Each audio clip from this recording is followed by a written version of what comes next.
तो आज हम बात करने वाले हैं इंडिया के दिग्गज bank state bank of India के बारे में। लोग बात कर रहे हैं कि एसबीआई 1000 तक जाएगा, 1200 तक जाएगा, तो क्या ये सच बात है? आइए let's decode it with data not drama.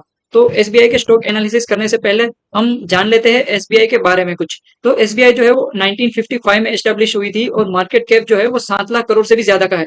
और ओनरशिप की बात करें तो इसमें गवर्नमेंट का स्टेक 50% से भी ज्यादा का है। क्योंकि गवर्नमेंट का स्टेक 50% से भी ज्यादा का है, इसलिए ये पीएसयू बैंक्स में शामिल है। और एसबीआई इंडिया का लार्जेस्ट पीएसयू बैंक है। ब्रांचेस की बात करें तो 22,000 से ज्यादा की ब्रांचेस है इसके पास, और एटीएम्स तो 58,000 से भी ज्यादा के एटीएम्स है बैंक के पास। और आगे दोस्तों बात करें कुछ फाइनेंशियल परफॉर्मेंस के बारे में। तो फाइनेंशियल ईयर 25 में जो ऑपरेटिंग प्रॉफिट है एसबीआई का वो 1 लाख करोड़ से भी ज्यादा का है। मतलब जो प्रॉफिट है वो अप हुआ है 17.9% से, वो काफी सिग्निफिकेंट ग्रोथ दिखाई है ऑपरेटिंग प्रॉफिट में। और नेट प्रॉफिट की बात करें तो FY 25 का नेट प्रॉफिट जो है वो 70,000 करोड़ का नेट प्रॉफिट दिखाया है, जो कि रिकॉर्ड हाई है। रिकॉर्ड ब्रेकिंग नेट प्रॉफिट का अचीवमेंट एसबीआई ने दिखाया हुआ है। और इसी के साथ ये भी बता दूं कि एसबीआई जो है वो इंडिया का सबसे प्रॉफिटेबल बैंक है। और क्वार्टर 4 की अगर हम बात करें तो क्वार्टर 4 में FY 25 का क्वार्टर 4 में नेट प्रॉफिट जो था वो 18,000 करोड़ के आसपास का था, जो कि ईयर ऑन ईयर बेसिस पे 9.9% डाउन था। लेकिन पिछले क्वार्टर 3 की परफॉर्मेंस से 10% अप था। तो मिक्स परफॉर्मेंस दिखाया है क्वार्टर 4 के रिजल्ट ने। आगे दोस्तों अगर बात करें कुछ फाइनेंशियल मैट्रिक्स के बारे में, तो ईपीएस जो FY 25 में अर्निंग पर शेयर है वो 79 रुपीज के आसपास चल रहा है। बुक वैल्यू की बात करें, बुक वैल्यू मतलब जो नेट असेट वैल्यू होती है कंपनी की, वो चल रही है 494 रुपीज के आसपास। और डिविडेंड की अगर बात करें तो कंपनी ने डिविडेंड भी अनाउंस किया था, जो कि 15.90 रुपीज पर शेयर का डिविडेंड अनाउंस किया था। अगर डिविडेंड की कंपैरिजन की बात करें तो पिछली बार जब डिविडेंड अनाउंस किया था तो 13 रुपीज का डिविडेंड अनाउंस किया था। और इस बार डिविडेंड अनाउंस किया वो 15.90 रुपीज का डिविडेंड अनाउंस किया है। और बैंक्स का रिजल्ट जब भी हम देखते हैं, बैंक्स का फाइनेंशियल जब भी देखें, तो एक इंपॉर्टेंट फैक्टर होता है जो जो होता है नेट इंटरेस्ट मार्जिन। ये देखना कभी मत भूलिए, नेट इंटरेस्ट मार्जिन के ऊपर ही बैंक्स का सारा प्रॉफिटेबिलिटी का गेम चल रहा है। और अभी ये भी मैं समझा देता हूँ कि नेट इंटरेस्ट मार्जिन क्या होता है। बेसिकली आप ये समझो कि बैंक का बिजनेस क्या है। बैंक में लोग आते हैं और पैसा डिपॉजिट करते हैं, और वही पैसा बैंक लोन देती है। तो जो पैसा बैंक लोन देती है उससे कुछ पैसा कमाती है इंटरेस्ट के थ्रू, और उसमें से कुछ पैसा इंटरेस्ट चुकाती है जो जिसने पैसा डिपॉजिट किया होता है। इन दोनों के बीच का जो डिफरेंस होता है वो नेट इंटरेस्ट मार्जिन होता है। अगर ये जितना ज्यादा उतनी बैंक की प्रॉफिटेबिलिटी ज्यादा। तो एसबीआई के नेट इंटरेस्ट मार्जिन के बारे में बात करें तो अराउंड कुछ 3% के आसपास नेट इंटरेस्ट मार्जिन चल रहा है। आगे दोस्तों बात करें कुछ बैंक्स के बारे में, कुछ एसेट क्वालिटी मैट्रिक्स के बारे में, तो तीन चीजें होती है जो सीखनी चाहिए। तो वो होता है gross NPA, NPA, net NPA और प्रोविजंस। अभी ये क्या होता है आसान भाषा में समझाता हूँ। तो एनपीए मतलब नॉन परफॉर्मिंग एसेट, मतलब सीधी भाषा में समझा जाए तो बैड लोन।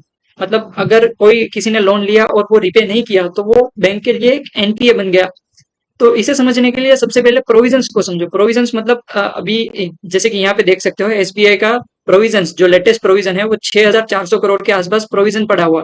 मतलब क्या हुआ दोस्तों, प्रोविजन यानी एक सेफ्टी फंड। बैंक ने कुछ एक सेफ्टी फंड रखा हुआ है, जो अगर कोई बैड लॉन्च हुआ तो प्रोटेक्ट करने के लिए। मतलब आप ये समझो कि ये एक प्रकार से एक इंश्योरेंस अमाउंट है जो बैंक ने साइड में रखा हुआ है सेफ्टी के लिए, कि अगर बेड लोन ज्यादा हो गए तो जो उसकी भरपाई जो है वो ये प्रोविजन फंड में से कर सके। तो प्रोविजन बात समझ में आ गई। अब ग्रोस एनपीए के बारे में बात करें तो ग्रोस एनपीए क्या हुआ, टोटल बेड लोन्स। मतलब जो भी बेड लोन है वो टोटल बेड लोन को ग्रोस एनपीए बोलते हैं। तो ग्रोस एनपीए एसबीआई का कितना चल रहा है, 1.82%, जो कि डाउन है पिछले क्वार्टर से 2.24% से, जो कि एक अच्छी बात है। मतलब 1.82% ग्रोस एनपीए मतलब कि अगर एसबीआई 100 रुपए का लोन देती है तो उसमें से 1.82 रुपीज का लोन जो है वो बैड लोन्स हो गया, मतलब वो रिपे नहीं हो रहा। तो अभी नेट एनपीए क्या है, नेट एनपीए मतलब जो प्रोविजन फंड निकाला हुआ बैंक ने रखा हुआ है साइड में, वो प्रोविजन फंड्स में से अगर ग्रोस एनपीए जो है टोटल बेड लोन्स उसकी भरपाई कर दे तो भी कुछ ना कुछ अमाउंट ऑफ लोन जो है वो बाकी बच जाएगा। मतलब आप समझो कि 100 रुपए का लोन है, बेड लोन बन चुका है, और उसमें से 60 रुपए का जो प्रोविजन फंड के थ्रू निकाल दिया हमें, तो भी 40 रुपए आसपास बचता है। तो वो जो 40 रुपए है वो नेट एनपीए बनता हुआ वो नेट एनपीए हम समझ सकते हैं। तो बेसिकली नेट एनपीए कितना चल रहा है एसबीआई का, 0.47%, जो कि डाउन है फ्रॉम 0.57%। वो ये भी एक अगेन अच्छी बात है।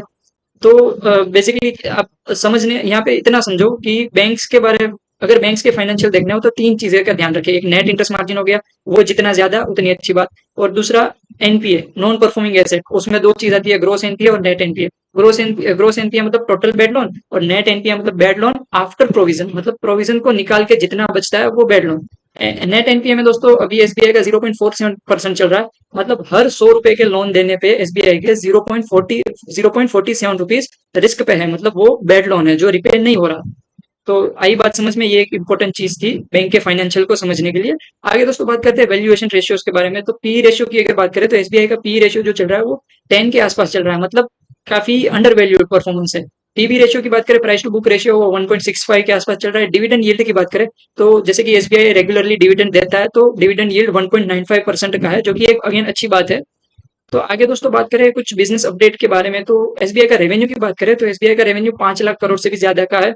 और अदर इनकम की बात करें तो एसबीआई के पास अदर इनकम 61,000 करोड़ के आसपास की अदर इनकम है। और कुछ प्लान्स की बात करें तो एसबीआई प्लान कर रहा है $3 बिलियन राइज करने को FY26 में, फॉर डिजिटल ट्रांसफॉर्मेशन और एक्सपांड करने के लिए। तो अगेन एक अच्छी बात होगी, एसबीआई का बिजनेस ग्रो करेगा। आगे दोस्तों बात करते हैं, समराइज करते हैं एसबीआई को और अदर प्राइवेट बैंक को कंपेयर करते हैं। तो एनपीए की हम बात करें तो एसबीआई का एनपीए 1.8% का ग्रोस एनपीए चल रहा है। और आईसीआईसीआई और एचडीएफसी प्राइवेट बैंक की हम बात करें तो 1.6%, 1.33%। तो इसमें हम देख सकते हैं कि एसबीआई का जो ग्रोस एनपीए है वो प्राइवेट बैंक से ज्यादा है, नेट एनपीए भी प्राइवेट बैंक से ज्यादा है। तो एसबीआई के पास प्राइवेट बैंक के कंपेरिजन में बैड लोन ज्यादा है।